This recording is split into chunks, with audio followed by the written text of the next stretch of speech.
You've got the job! Oh, now I got the job, huh? Despite his usual day job working in Sector 7G at the nuclear power plant, Homer Simpson has had at least 288 side jobs. But some jobs have certainly been better than others. Some of these jobs were huge successes, while others were massive failures. Now, if we rank all 288 jobs, we're gonna be here for hours. But as I only have 10 minutes, I'm gonna cut it down to 15 of arguably the most noteworthy. So sit back and take a look at the jobs that made Homer go down and others that made him go woohoo! Now go get him! Arguably, Homer's worst job is the one that had the potential to be the best, a car designer. In the episode, Oh Brother, Where Art Thou?, Homer meets his half-brother Herb, voiced by Danny DeVito, for the very first time. You look just like...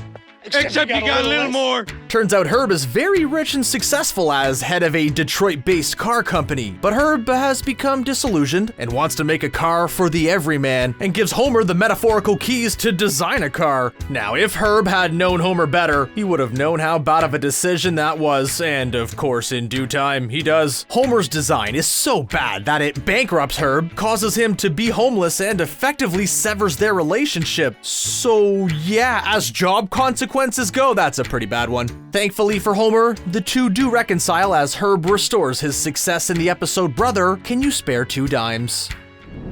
When Homer got the position of Monorail Conductor, he seemed to be living the dream. I mean, how could it get any better? They had a catchy song about how good the monorail was, and it was even sung by a guy in a pinstripe suit, but alas, it was all a ruse, and the monorail was destined for failure, with a number of red flags being missed. But on the bright side, and arguably why this job is not at the very bottom, is the fact that Homer saved the day, and saved innocent lives. I did it. I bet a Shelbyville driver couldn't do that.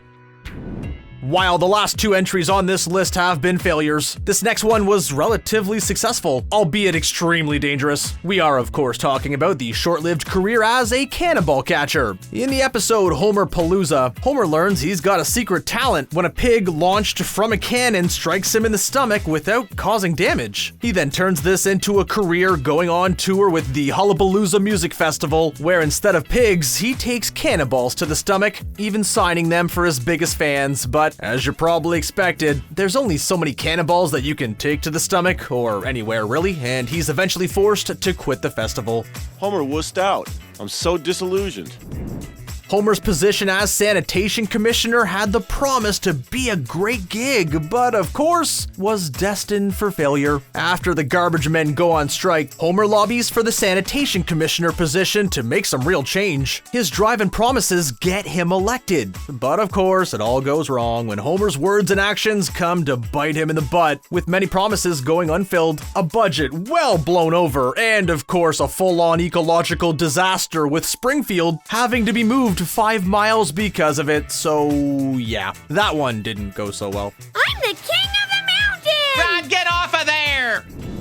While you can surprisingly receive many a life lesson from The Simpsons, you still would not want Homer to be teaching one of your classes. But of course, that's exactly what happens when he becomes a teacher, as he leads a course on having a successful marriage. But he struggles to relate to his students, with his amazing orange metaphor going over their heads. Just eat the damn oranges! And resorts to spilling gossip about his and Marge's private life. This causes their marriage to disintegrate, even if it was just for a day. While his students may not have learned something, Homer certainly does. Don't ever tell them personal stuff about me again! Yes, ma'am.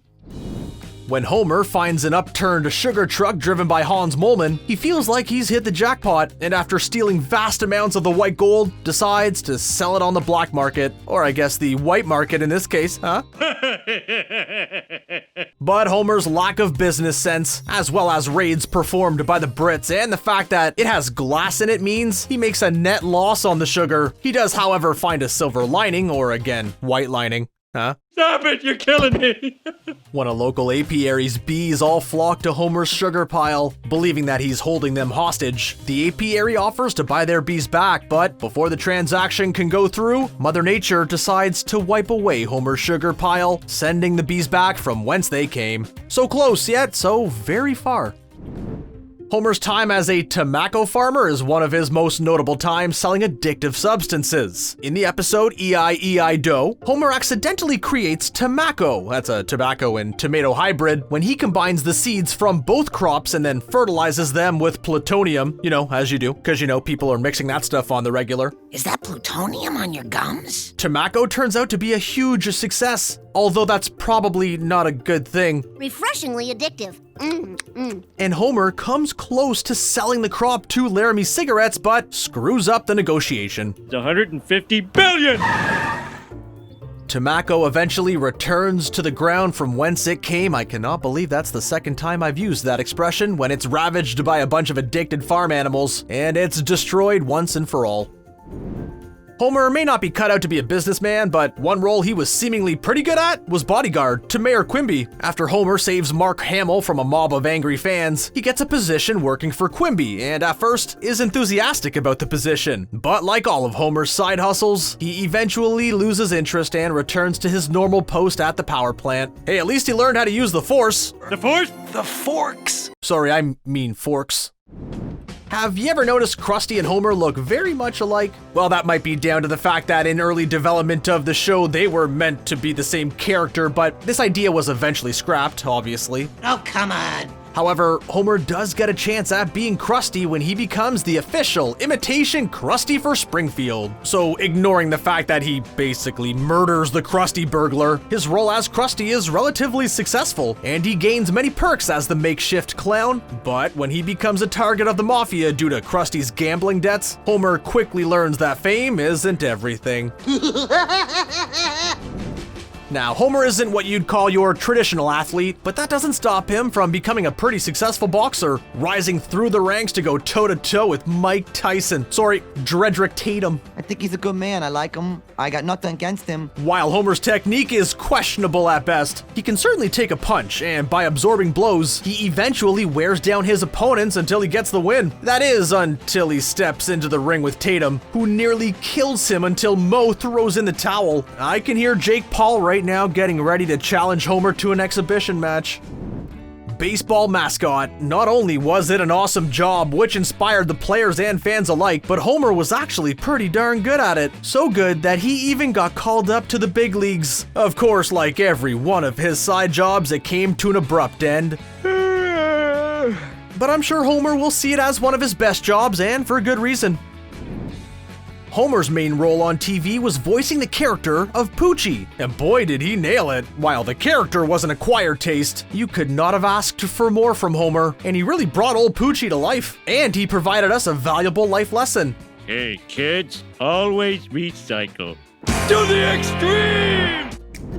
Homer has had a great deal of success when it comes to the music industry, but of course, his greatest moment in the biz came when he was a member of the B-Sharps. Homer had it all: the money, the awards, the fame. He was even considered the good-looking one. And at the height of their power, the B-Sharps were one of the most popular music acts of all time. Who can forget Baby on Board? Baby on board.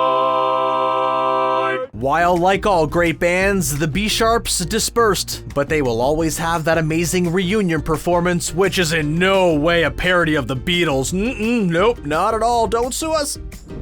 How can you deny that being an astronaut isn't one of Homer's best jobs? Not only is it the most prestigious, and he got to witness space, but Homer lived the dream when he performed a 2001 parody while eating chips. While the reason he went to space is kind of degrading, Average, not Homer Simpson. I'm sure that he would not have argued with the end result, and I doubt that he's ever had greater potato chips than the ones he ate in space.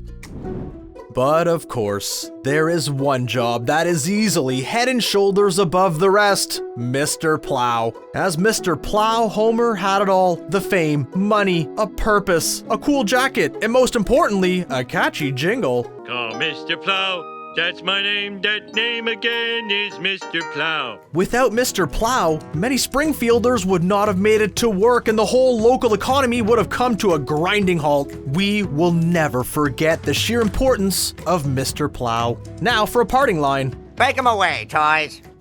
Ooh, one honorable mention that we didn't get time to discuss is the time he worked as a motivator for Globex, led by the Bond-style villain Hank Scorpio. Now, I had no idea whether to list it as a good or bad job, as it was quite lucrative, but he also did have a hand in having a James Bond parody killed, so what do you think? You think that was a good or a bad job?